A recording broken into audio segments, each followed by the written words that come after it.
Tatawid kami nilay. Tika, may sasakyan pa. Hunger station. Diyan po kami nakatira.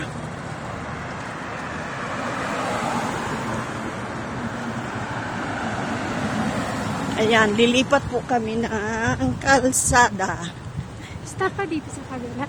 Oo, saan? Tatakbo. Ay, hindi. Tika, may sasakyan. Siguro tayo. Hindi. Ayan, oh. Ayan po.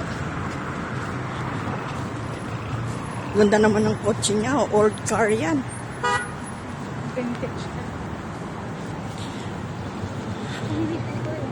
Ito ang lugar namin. Ito ang other side ng hospital. Diyan kami nagwo-work. Sa kabilang side po yan. Yung main, akala mo maliit lang. Pag tignan mo sa main door, akala mo maliit, no? Oo. Pero ayan po, oh. Malaki po siya. Ito ang lugar namin. Tignan ko. Pag ganitong hapon, oh, tignan nyo po.